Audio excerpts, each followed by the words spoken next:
everybody. My name is Donna, also known as Donna Janelle, CEO and founder of Parenting with a Purpose. Our strive here at the podcast is to reach every home, whether it's single moms, married, single dads, whatever it is, foster parents, whatever, just bringing the ownership and responsibility and nobility back into parenting. Get comfortable with uncomfortable conversations. All parents need some help and guidance, and I'm just here to be a guide.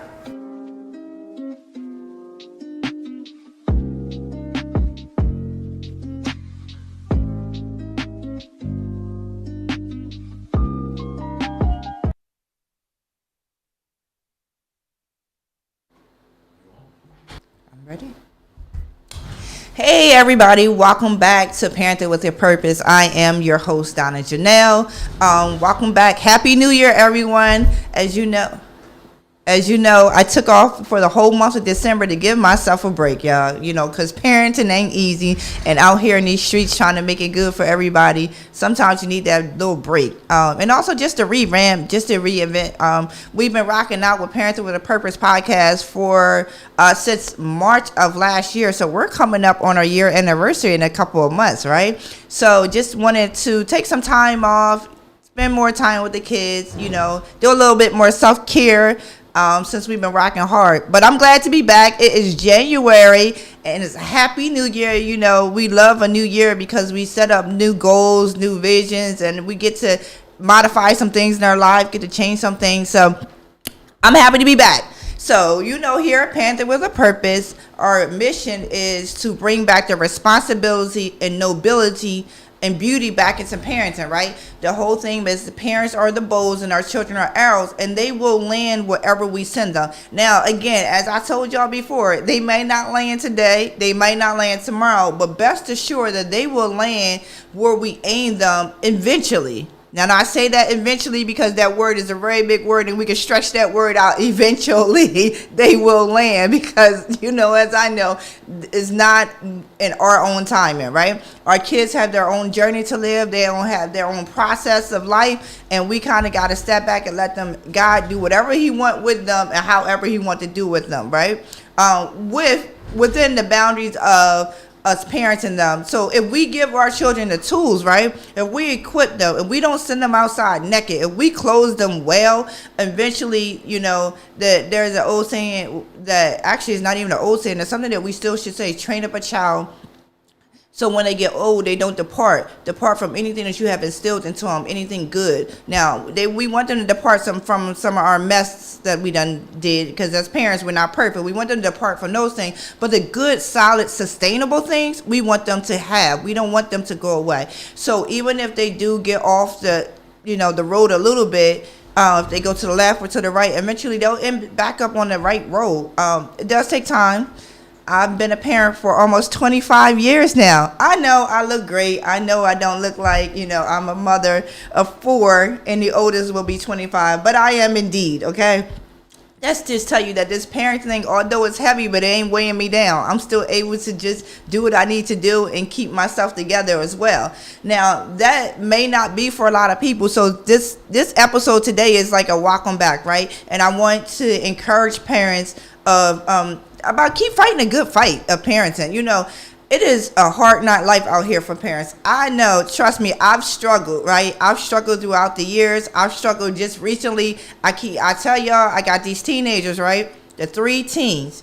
Now, the 17 and the 2 15-year-olds. And let me tell you, this last month has been like, I feel like one of the challenging months in parenting. Now, we can go back and see, okay, so each level or each stage in our parenting and our children growth and development, there are some hardships, right? Because we heard about the terrible 2s. Well, we got the rough 2s into the hardest 3s, right? Because I don't think it's such thing as terrible 2s. I think when they go into that 3-year-old stage, it's a whole new ball game. Like, they just know what's going on, and then they talking a whole lot, right? So each stage in development in our parenting and also in our growth and development of our kids, there are rough patches, right? There's hard things that we go through, and it feel like, I don't know about y'all, but sometimes I feel like this is the worst thing in parenting. This is the hardest part. Let me tell you, in the beginning, when the babies are crying and you done fed them, you done changed them, you done played with them, you done did everything you could with them, and they still want to scream in your face, right? you're like, oh man, I don't know if I can do this. Like, this is too hard, right? Because it's like, it seemed like as a parent, you start feeling like you can't do nothing right. You can't console this kid. You can't make them happy. And now this kid bound to make you not happy, right? That's how we feel sometimes. And one of the things that I remember when my oldest was really young, I think she had to be about 2 years old, maybe about 18 months to 2 years old. And I've done everything I could for this girl. Let me tell you. I done fed her. I done changed her. I done walked her around. I done played with her. I was dang near tired playing with her, right? And she just would not stop crying. She was screaming. She wasn't sick or anything. And you know, parents, sometimes you get in those modes where those kids just won't stop, right? No matter what you do, they won't stop. And I remember talking to the doctor. I was like, listen, one day I almost shook her. I wanted to shake her and say, be quiet, just stop, you know. And that's so dangerous because they have a such thing called shaken baby syndrome, right? If you shake a baby too hard, because they're the way that their brain and their skull is, that you can cause a lot of damage, right? I've seen it working in pediatrics. I've seen babies who had sustained injuries from shaken baby syndrome. But you know, when you in that moment, right, you don't know what else to do. You just want to like, be quiet. I don't know. They're screaming at you and you're ready to scream at them, right? So in that stage of parenting, I thought like, yo, this is the hardest thing. I was 19, newly married, newly babe, right? I didn't know what was going on. And I remember the doctor said, put her in a safe place. Put her in her crib. Close the door and walk away. Now, that don't even sound right to me. What you mean? Put her in a safe crib, close the door and walk away. But let me tell you, that is so important so that we can gather ourselves, right? Because as long as you know that child is safe, as long as you know you fed that child, you changed the child, you done everything you possibly can to console the child, and they still have this little episode where they just want to scream. Because remember, they're still trying to learn the world too and figure out what's going on. So, you know, babies have these little temper tantrums. Listen, adults have temper tantrums, right? So she said, put her in her crib and walk away for about 5 or 10 minutes. And I felt like I was such a bad mom doing that. I felt like, oh my God, I can't understand why I can't handle this baby that's only 18 months is now taking charge of my life, right? I didn't understand. I thought I was losing all my mind cells, my brain cells and everything, because I was like, this is for the birds. I see why them birds had them babies in them eagles. They have them in the nest and then they push them right out at such an early age, right? Because it's so hard. But over the years, I found out that it's so important for you to gather your thoughts and gather yourself, because you don't want to damage your child. You don't want to hurt your child, right? So that's in the early years, like when you don't know what else to do. That is all you can do, right? Then as they get older, right, they start talking more. They start telling you stuff. No. You're like, you tell me no one more time. That is not nice, right? So we get in those stages, those years of growth and development, where they start to tell you no, pull away from you, and just do different things. And you're like, listen, I'm the mom. Or if the dad, I'm the dad. I don't understand why my authority is not working over you right now, right? That was hard.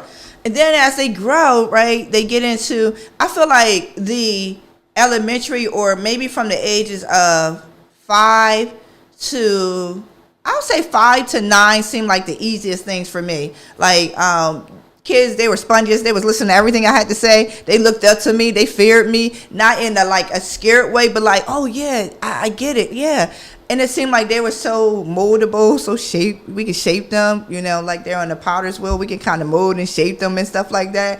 I felt like that would seem like the easiest years. And then they go into, like, you know, once they start getting 9, because before it used to be 13, 12, 13, they start smelling stuff a little bit. We're in a different society now. So like around 9, 10, things start changing, attitudes start shifting and stuff. And you feel like, oh man, can I really still do this parenting thing? I've been in there for a minute, but I don't know, because it's starting to get a little rough again. Because you had them, I call them the golden years, them glory years, where things like, oh, they love me, they show me they love me, but then they start having a little attitude a little bit later, and you just like, well, what did I do wrong? Because all this was just going so well, right? So then you get through those stages, right? You get through those growth and development. All right, we back on the same track now. We like each other. We good. We always love each other, but now I think we like each other a little bit, right? Then you get in them teenage years. It's like you get that 13-year-old. I think we should take a moment of silence for these teens. For those parents who are parenting teens. Because I'm telling you, Ooh, it is rough out here. And I'm wondering, you know, what my parents really had to deal with as growing up, because it is hard out here. And I know each generation there's different challenges, and they're really different kids, honestly. The things that they have to deal with society, the attitudes and things that they have to do to try to hold up to society and things like that. I think they're a lot different than we were. And the only reason why I'm saying I think they're a lot different, because just having conversations with some of these young girls and even young boys, they explain to me the challenges are definitely different. You know, as you recall, you may not know, but one of my daughters was on here about a couple months ago, and she was telling us about what's going on in the adolescent world, why kids were committing suicide, why they were attempting suicide, why kids were in drugs and alcohol, why kids were sexing, why all this stuff was going on. Stuff that we didn't have to deal with when we were younger, especially me. I don't recall dealing with we didn't have technology. That's the first thing. Nobody had a phone. Nobody. And if the parents had a cell phone, because the cell phones had started coming out, well, no, it was the beeper. The beeper came out, then they had the cell phone. That was your mode of how to get connected to somebody. But your kids didn't. You had a house phone, that's it, right?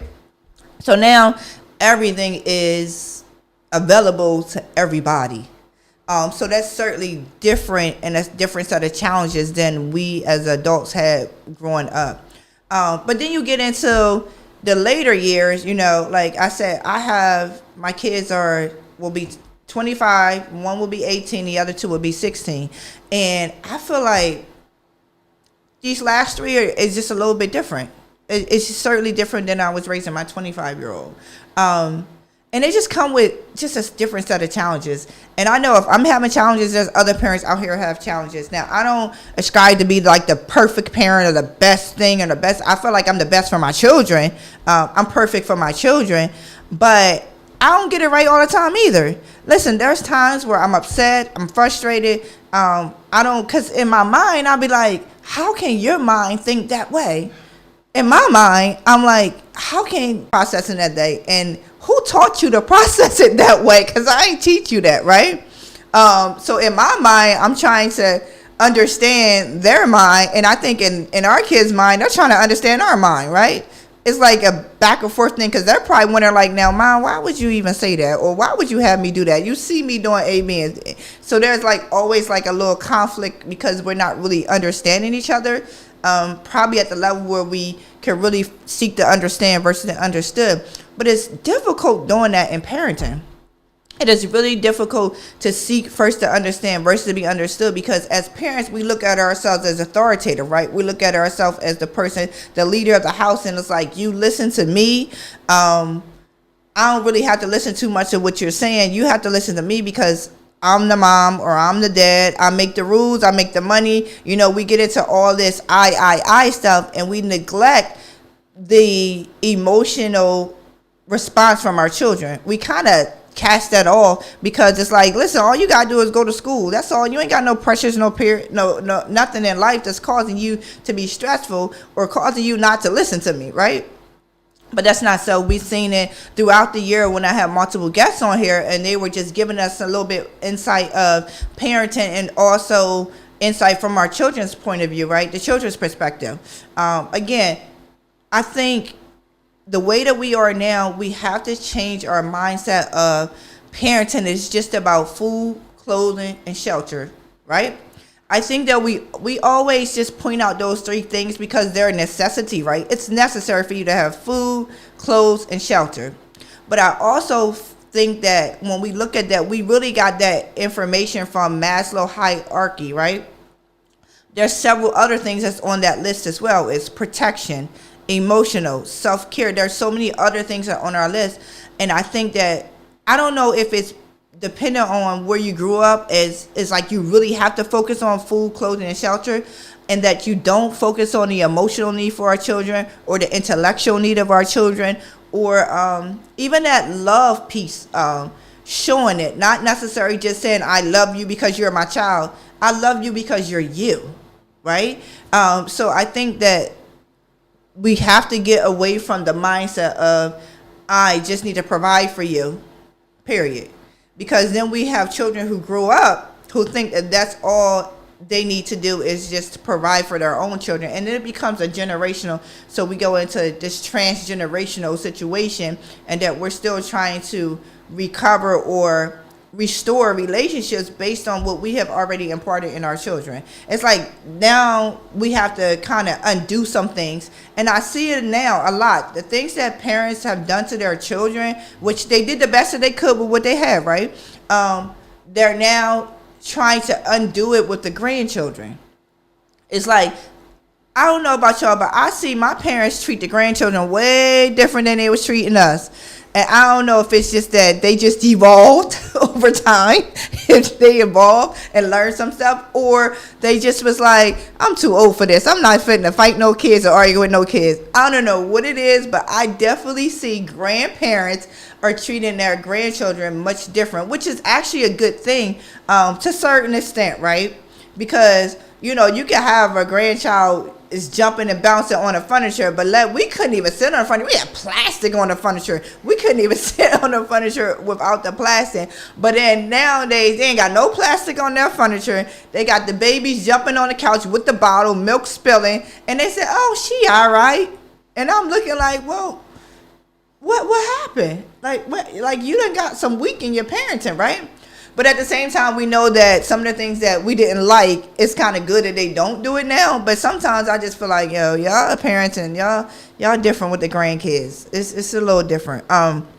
With that being said, anyway, so throughout life, you know, there's growth and development, there's changes, there's attitudes. We all evolve from somewhere, right?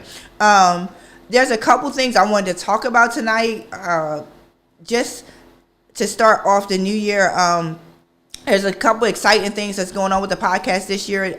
We are definitely taking it up a notch, keeping up to a notch, going another level. And we're going to be out there. You know, we're going to be on most platforms, podcast platforms, which I'm excited for. And then also we have some exciting guests that are coming on. You thought we had guests last year. We've had great, phenomenal guests last year. But this year is even... we're going a little bit deeper, taking it to another level, because again, the whole concept of parenting with a purpose is bringing back the responsibility, nobility, and beauty back into parenting. And that comes in everything, right? That is really holistic parenting. So we're going to have a lot of things on here that help families holistically, right? We're going to be talking about nutrition. We're going to be talking about undoing some things with our children that we imparted into them because that's what we learned. We're going to be talking about that. We're going to be talking about how can we raise successful children, right? We're going to be talking about the vision for parenting, the vision for our family. We're going to be talking about life insurance, how to make sure that your kids are well taken care of once you leave, or even if something terrible happened to your child, like you're able to even give them a proper going away service. Just like things that we don't really talk about in the community, but it's real. We know that things are happening at the blink of an eye, right? And we always want to be prepared. So there's so many different topics. We're going to be talking about nutrition. What is it and how is it that we're going to feed our family, right? You know, the economy, the food is, the prices of food has gone up. And I know if you think about it, I wasn't back in the day, but I remember when people would say bread was 10 cents, right? Bread was 10 cents. So I'm from a generation, I remember gas was 99 cents, right? Growing up, gas was 99 cents. Now we up to $4 in gas. So there's just over time, things have changed, and we have to adjust our budgets or figure out a smarter, better, and more efficient way to feed our family and keeping them healthy.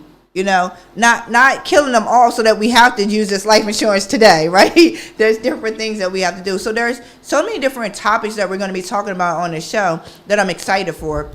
But tonight, we're going to gear off and we're going to talk about some different ways to be effective in parenting, right? Some different strategies or techniques or different behaviors, I would say, or characteristics as a parent we should carry so that we can parent effectively, right? So I got my little cheat notes here, y'all, because, you know, I got to write them down. I want to make sure I give y'all some good stuff, right? So the first thing I think when I think about parenting and how to be an effective parent, right, to be efficient and effective, right? One of the things that, as I talked about earlier, is we need to be adaptable, right? We need to have adaptability. And being adaptable is really just adjusting to new change, right? Adjusting to new times and society, and that's adjusting to the new way children think, right? Not saying that, all that is take away from your parenting or your desire to make sure that you raise your children properly. I'm just saying that we need to adjust to some things because, again, like I said earlier, things aren't the same as when we grew up, or even honestly, things aren't the same as last year, or even a couple years ago when COVID came through. We had to really be adaptable, right? We had to do some changes, and some of them changes was very uncomfortable. If you're a parent and you're used to going outside of the house to work, and then you had to work inside the house, if you still was able to keep your job, right, and then you had to work inside the house, and then your students, your children are used to going to school, and now they're in the house with you, so you're trying to work from home, and then you're also trying to help your children because now they're with you all day, so they still need your attention as well, right? And they were entering something new as well, but they had to adjust to, they had to adapt to, which was they was using social media, but they weren't using for the way that for school, right? They weren't using where they now talking to their teacher through a computer. We don't do that. That's haven't been done really here. There are some private institutions that kind of do that a little bit, but not for kids, right? Not for our young kids who it's very hard to even keep their attention, right? So technology had to come into play. So you had to adjust yourself of how am I going to parent, right? How I'm going to work in the house, how I'm going to parent my children, and be able to still get a break too, right? Because the kids need a break, you need a break. Like, you're there all day. Now, I know it's probably might sound a little crazy or something, like who doesn't want to be around their kids all day, right? Who doesn't want to? That's what we are with parents. However, I don't think our kids want to be around us all day. I think school is a break for them. School is a break for us, where they get to learn some things. They get to get some social skills. They get to hear from other authority figures, right? So that they can be well-rounded and well-adjusted. Because we don't want kids that only respect us and listen to us and not able to have those skills to be able to listen to other people. So we had to do some adjustments. We had to adapt, right? It wasn't comfortable. And not only that, we had to adapt to the fact that not only that they were there with us all day, but they couldn't even go to anywhere. They couldn't go outside. They couldn't play with their friends. We really didn't connect with our friends. We did learn how to do that through social media, right? But that it wasn't the ideal situation for growth and development for parents or children, right? And there was things that we needed and that we did not have, so there was a deficiency in it. And now that we're coming out of COVID, but kind of going back into a little bit, but we've learned how to adjust and adapt to able to take them back outside and go back into the schools, right? But now that with that, we're dealing with so many social issues, right? Because they weren't able to socialize with their peers, socialize with their other authority figures. So there is some adjustment that happened years ago, and now that we're coming out of it, we still have to do some adjustment. So our kids are definitely different. So as a parent, the environment definitely changed, but that doesn't change your parenting, right? That doesn't change who you are. Your core values still has to be the same. However, we have to be able to adjust or adapt to new environments. And even just in order to thrive, to grow in development, change has to happen. Didn't want change through COVID like that, but however, that's the hand we were dealt, and we have to make sure that we can do it effectively and efficiently, right? So one of the things, write down on your list, is to be able to adapt, having that adaptability, so that we can change, be able to adjust to change in new environments. The other thing, this is one that this conversation I have with my kids all the time, right? It talks about respect. Now, remember, these are what I wrote and what I've researched and read over time, and just talked to other parents about what does it take to really be effective in parenting, right? And so these are just some of the stuff you can write down, you can research yourself. Just even when you research just some of the words themselves, kind of gives you an idea of how you can relate that into parenting. So we're talking about respect. Now, again, I'm from old school, right? Not that old, but I'm from old school where, they said parents, children have to respect their parents, but parents doesn't necessarily have to respect their children, right? I think that because of the authority, we kind of looked at it like, listen, you're going to listen to what I say, you're going to honor what I say, you're going to respect me. But I think that over time, we have forgotten that our children are human too, and that they deserve respect. So I think, and respect really means deep admiration, right? Respect means that I admire you, or I honor you, or I put you to like a higher extent. Like I'm going to, I feel like respect is something that a lot of people say respect is earned, it's not given. But I think that, at least for me, you ain't got to do this, but for me, I feel like if I'm giving you respect, eventually that respect will turn around towards me too. Like we want our children to respect us, but we don't want to respect our children. That doesn't even sound right. It's like I'm going to tell you what to do, and I'm going to disrespect you, call you names, push you, do whatever I want to do to you as if you're not human. We dehumanize our children sometimes, and we expect our children to respect us, or don't dehumanize us, or don't look at us as the way that we want to be looked at. So I think respect really does have to be on both sides. It's like I'm respecting you and you're respecting me, so that they understand that we love them, we care for them, we admire you. Like you are valuable to me, you are important, I admire you. Like I'm not just saying that because I'm your mom, but I love you, I generally love you. And if you love someone, you're going to respect them, right? I think kids really look at respect, love and respect kind of in the same thing, because you can't tell me that you love me, but yet you're disrespecting me all the time. You're not allowing me to have a voice. You're not even speaking positive, honest, good conversations. Like you're talking at me, not to me. You're not really engaging in conversation. You're doing more of a dictatorship type of parenting. And that's not good, because that's teaching our children. Because remember, whatever we teach our children, whatever we display, whatever we show, our kids will emulate that. And if we're not doing it in the right way, because again, they have to grow up and they have to become parents, and they're going to be adults in this society as well. So our home is the training ground for that. So how we teach our children, how we treat our children, really is going to show it's going to show up on how they treat other people, right?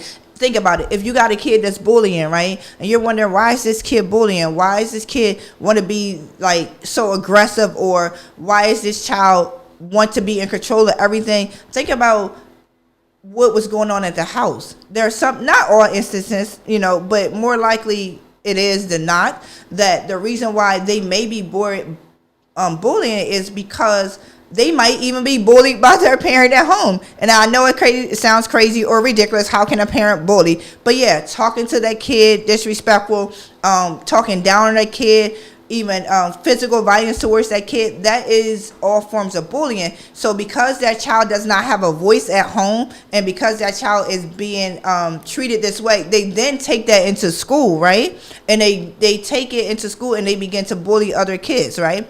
Or the other flip side of it is that they allow themselves to be bullied, because this is what they're receiving at home. So there's two sides to that bullying. You have the person who's bullying and the person who's willing to accept the bullying because of what they experience in their own life, right? So that's why we have to respect our kids, so that they're able to respect themselves and able to give respect to those who are out in the world as well, right? So that's respect. All right, another word, being intentionality, right? Being intentional. So we just talked about disrespect, right? So being intentional with our thoughts and our words, like really think about what you're thinking about before you even speak it. There's a scripture that always say to slow to speak, quick to listen, meaning that, excuse me, that you hear a thing before you make a comment about it. And that goes all back to the seek first to understand versus to be understood model philosophy that I have, that I can hear you before I even respond, before I even think about a response, right? So I have to be intentional with my words, my actions, my own thought patterns, right? Because if I'm intentional with that, that means that it's going to come out in a positive way. It's going to come out in a more receiving way, because you're not just going off the chart, right? You're not just going off. Like, for example, I did, y'all. I told y'all before, I went off as a parent. I went off. Let me tell you what happened on the break. I'm going to be real. I'm going to be honest and transparent. Listen, I was having a hard time. Man, I was like, my kids are teenagers, 3 youngest ones. I keep telling y'all, 3 youngest ones. And they're now 15, 2 15-year-olds and 17-year-old. And for the life of me, I can't understand how you can't clean up after yourself. Like, I don't understand. If I taught you, and if you're emulating me, right, I clean up after myself. But I can't understand how I did my deep cleaning of the house, right? I did the deep cleaning, and everything was in this place. The cabinets were clean, the refrigerators clean, everything was organized, clean, just the way I like it, right? And within 5 minutes, they come in the house. The house was like an earthquake, a tornado hit. I couldn't understand. I went off. I couldn't understand. I was caught. I told them they was disrespectful. They ain't had to treat me like that. I literally had an adult temper changer. And I'm not gonna lie, I started throwing the stuff on the floor. And it's crazy because I remember growing up, I remember when my mom used to snap out, right? It was some physical stuff with that, but she used to snap out, and she used to throw stuff out. Every dish, if there was one dish dirty in the sink, she would throw every dish out of the sink. Like, you like, with my hard work. But I felt in that moment when my kids made my house as if a tornado or a hurricane, Ike or Mike or whoever came through, ramming through my house and was looking for something, okay? I snapped out. So they had things that was not in order. So they had like food on the counter. They had a dirty pot on there. And like, I woke up to this, right? And I was so hurt. But I was so upset and I was so angry that I felt like it was disrespectful for them to treat the house that I cleaned, hard work, that I didn't even mess up, right? So I got so upset. I woke them all up, right? But I started throwing pots and pans around in the kitchen, y'all. I'm telling you, I was so mad. Like, I mean, I wasn't going to harm my kids, but I wanted them to hear the fire. I wanted them to hear the rage from me. I'm downstairs screaming, I can't believe y'all left this house like that. Why would y'all disrespect me? I'm not going to call y'all lazy, but y'all have some lazy behavior. Like, I literally was so upset, and I wanted to make sure that I wasn't, like, degrading them or speaking bad about them, but I wanted them to know that I was mad. So I started throwing pots and pans around. They started getting up. What's going on? They didn't know what was going on. And I was just yelling at the top of my lungs. And they were looking at me like I had 15 hairs. I probably did look like I had 15 hairs at the time, because I felt like I had 15 hairs. You know, I probably did. All that was coming out, right? And I was so upset. But after I woke them up and they were downstairs and they seen my rage, I went upstairs and took a deep breath. And I was like, yo, how you feel now? I felt terrible because I lost it, y'all. I lost control. Now, I didn't do anything harmful for them, and I made sure that even with me being upset, my words were not harmful. At least my intention was not harmful, right? My intention of my words, I was very strategic of what I was saying. You know, when I was telling my son, listen, I kept saying this, y'all, I'm not calling you lazy. I'm saying you got lazy behavior. Why is your behavior so lazy, right? So I don't know if that makes it even better that I didn't call him lazy, or I don't know.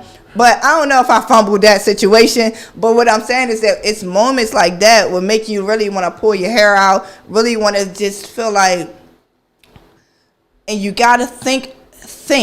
You got to think. You got to be slow to anger, right? You have to be slow to anger, because remember, you know, there's an old saying that sticks and stones may break my bones, but words will never hurt. That is a lie, because words hurt. Words hurt almost.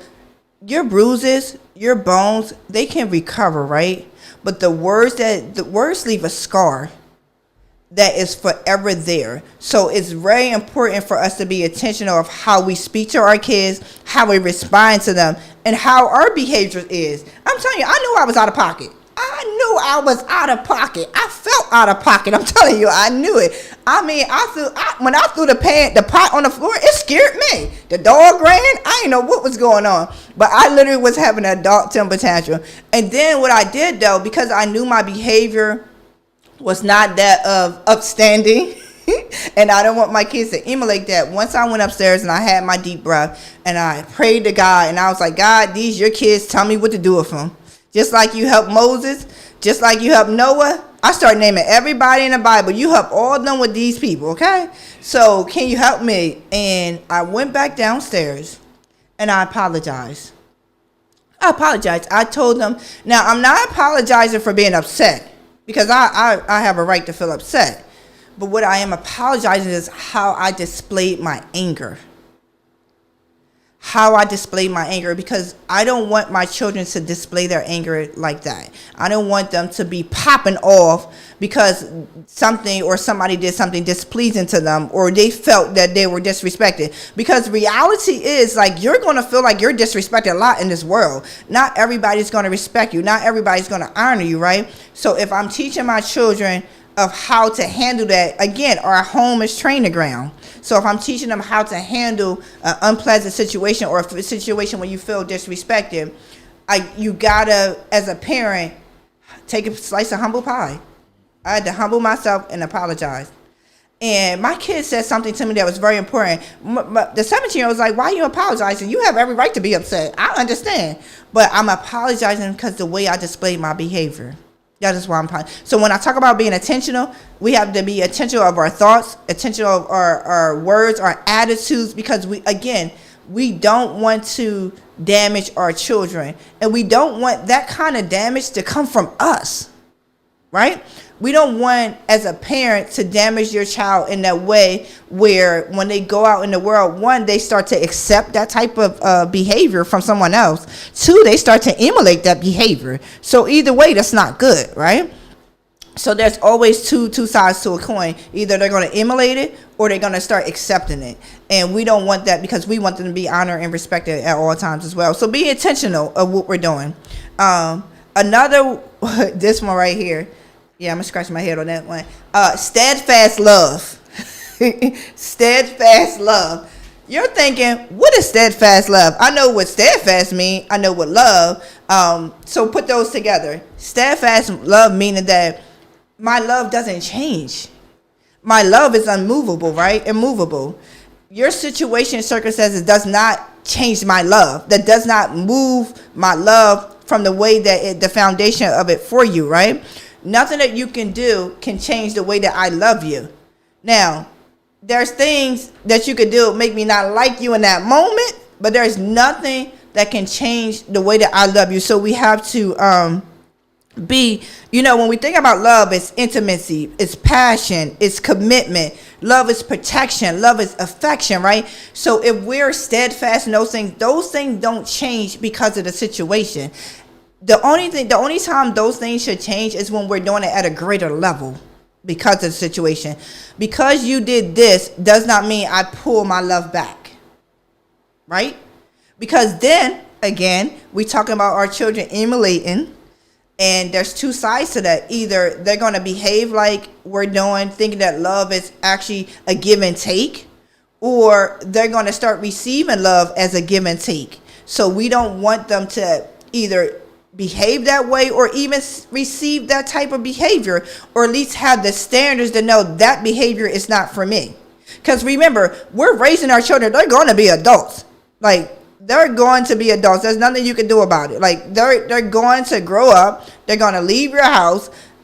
The hope is that they go leave your house and become successful, right? And in order for that, these are just tools of how we as parents really set the standard, set the bar, right? So steadfast love, like, I think that is so. When I was thinking about steadfast love, I was like, okay, steadfast love, like your love cannot change, and you have to allow your children to understand that your love doesn't change based upon what they do, right? God's love doesn't change for us based upon what we do, so we cannot do that to our children.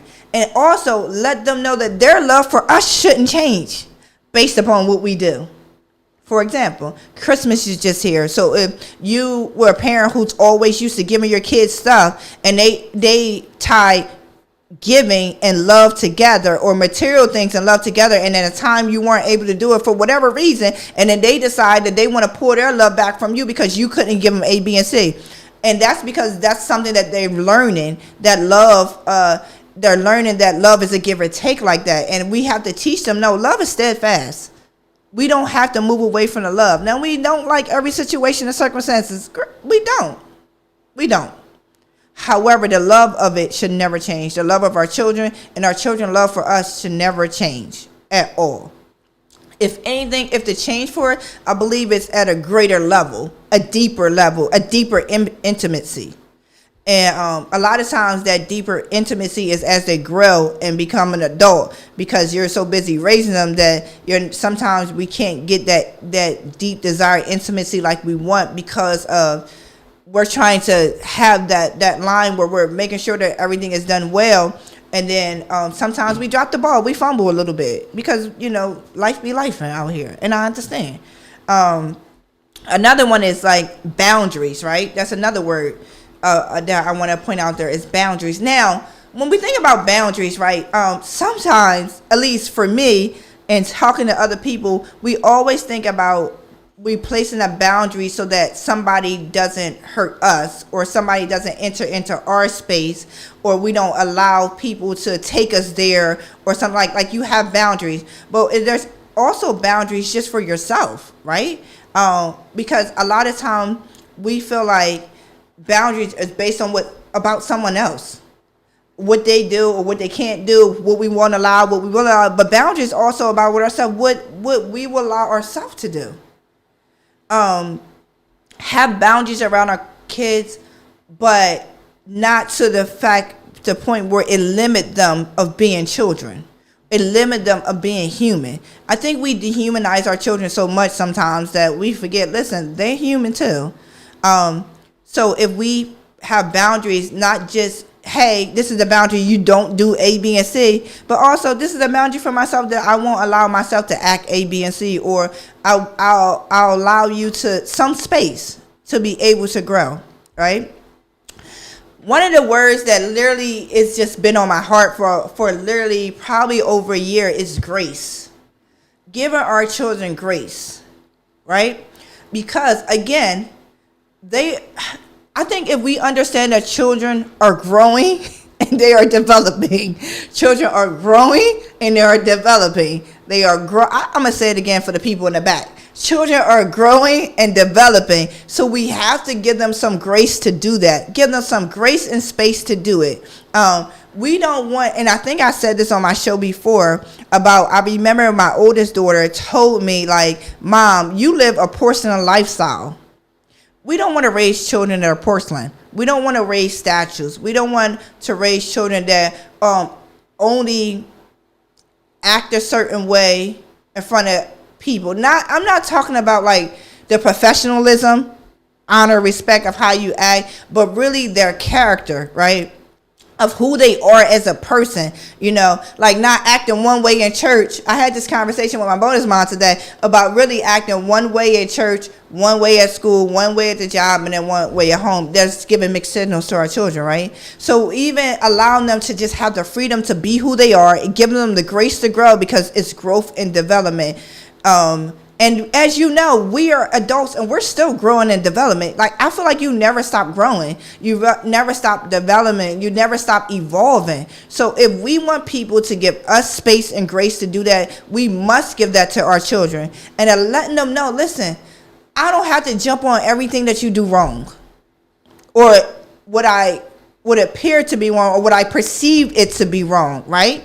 Again, because sometimes I don't know what they be thinking. Sometimes I don't know what they be thinking.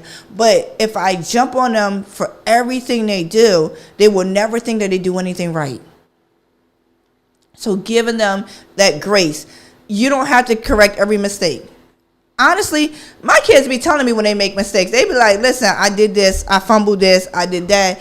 And I didn't even have to say something. Like if they do something, I'll look at, especially the 17-year-old, because she's so in tune with herself that if she does something wrong, and I just look and she be like, I already know, TT. I already know. I already know. And I don't even have to say anything. So it's just times where giving them that grace and that space to be able to grow and develop and to fail, right? Because I think that we look at failure as such a negative thing because failure has always had a negative connotation behind it. But how do you know, like, that's risk in life, right? You need to be able to take risks. Our kids take risks. Like, if I want to do something and I don't do it well, not necessarily that I failed at it, but I just learned how to do it a better way. So that's what happened with our kids. Sometimes things happen and they just have to learn how to do it differently. And they have to learn from their experiences just like we do. I'm still learning as a parent. I'm kind of coming out the raising part of my children because they're older and they're going into early adulthood. So I'm kind of coming out of the raising stuff, but that doesn't mean that I'm going to be a parent forever, right? So there's still things that I'm going to be able to teach them just in a different way now, right? Another word that we're going to be talking about is forgiveness. Again, basically that's kind of still around grace, right? We're giving them the space, giving them grace for the space, right? And then we're also forgiving them for things that we didn't feel like they should have done. Or I think forgiveness goes two ways, right? If we practice forgiveness for our children, they then, again, practice forgiveness for us because we don't get it right all the time, right? Just the fact that when I was throwing the pots and pans around, was flipping out, they were able to forgive me. Why? Because I forgive them for things that they do. I feel like I need to be a little bit more forgiving because I'm like so strict sometimes on different things. I feel like sometimes I need a little bit more forgiving. So that's what I say. So as parents, we have to really be forgiving so that our children can emulate that. So our children, again, we want our children to really be out in this world and doing their thing, right? We don't want them to have any animosity around people. We don't want them to be aggressive. We don't want them to just like stressed out and the world is caving on top of our head. We want them to have peace, love, kindness, like all these things. So if we do that in the home, training ground, they then can emulate that into the world. And the last thing I'll talk about is gratitude, right? Gratitude.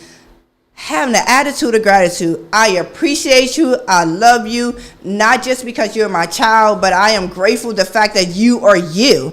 I'm grateful for the things that you do. I'm grateful for the things that you say. I'm grateful for you as being a human. I'm grateful for the things that you grew through and you developed some other things. Like, I'm grateful for you. And as we show our kids that we're grateful for them, not, oh, I'm only doing this because you're my kid situation. Not, oh, I'm the mom, so I gotta provide this or I gotta do this. Like that whole negative connotation mindset, I just want us to get away from it. We're doing positive stuff, right? So if we're showing our kids, like, I really appreciate you. I honor you. I love you for you being you. I'm grateful for you without you having to do A, B, and C. Because then they will be grateful for us if we didn't do this or we didn't do that. Just being us, right? So that's what we need to really show our children, how to be grateful. And honestly, all these things, I'm going to go back on the list.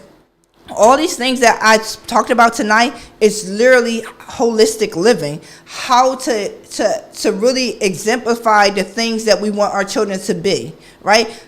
If you never seen it, you don't know how to do it, right? If you've never seen it, you're not familiar with it. It's not familiar. It's foreign to you, right?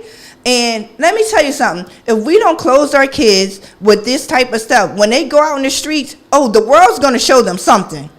The world's going to clothe them with whatever they can attach to them. Whatever they can attach to them. Good, bad, or indifferent. And because they're not familiar with these things, if we're not doing that in our house, they're going to fall for anything. So if they don't stand for something, the old saying, if you don't stand for something, you're going to fall for everything. Not just anything, everything. And we don't want our kids falling in a trap of nothing. So we have to, as parents, really be intentional. So again, we need to be able to adapt to new situations and circumstances. And I'm not saying, and adapting is not being weak. It is more understanding of the new situation and circumstances. And how can we best operate in this, right? And then we have to respect our children. We have to be intentional with our thoughts, our words, and our attitudes. We have to have that steadfast faith. Faith. I'm always talking about faith, right? That steadfast love that is warm, playful, intimate, passionate. We have to have that steadfast love. That love doesn't change. We need to set boundaries for our children and ourselves. We need to give them grace. We need to have forgiveness, and we need to have gratitude. So there are just some things that throughout my years of parenting and coaching other parents and just having conversation with children, just some things that they desire, because the number one thing that I hear a lot is respect. I remember having a conversation with my kids and they was talking about respect, and they were almost like to me, the way I perceived it at the time was that they thought we was on an even playing field.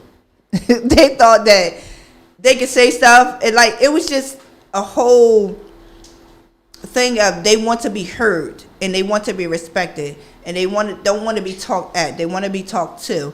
And this is them in their older years as teenagers, not as young kids. This is not the language of young kids. This is a language of, I'm about to get up out your house and I need to be able to really know what it is to be respected. I feel like that's where it was going. So there you have it.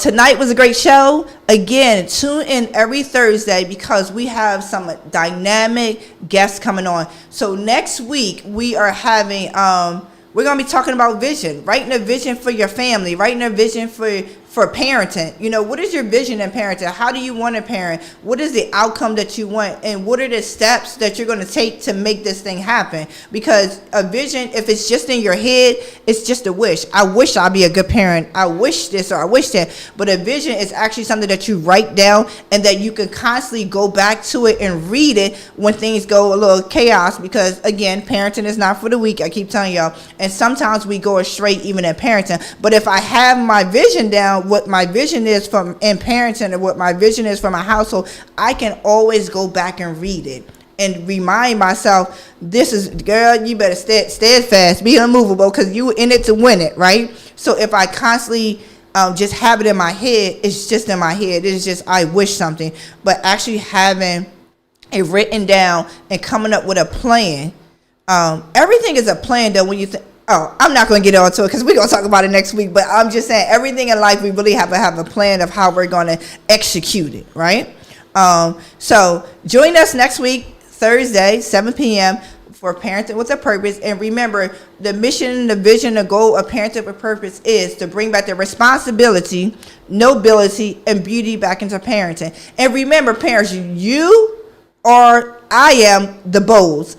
And our children are the arrows, and they will land. Trust me and believe, if you ask anybody who is like 70, 80, who got kids that are 50, 40, they will let you know their children will land exactly where you aim them eventually, and that they have a process and they have a journey. So thank you for tuning in to Parenting with a Purpose.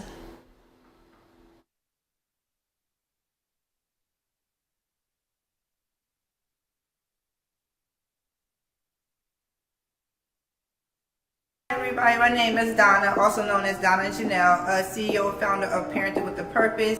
Our strive here at the podcast is to reach every home, whether it's single moms, married, single dads, whatever it is, foster parents, whatever, just bringing the ownership and responsibility and nobility back into parenting. Get comfortable with uncomfortable conversations. And all parents need some help and guidance, and I'm just here to be a guide.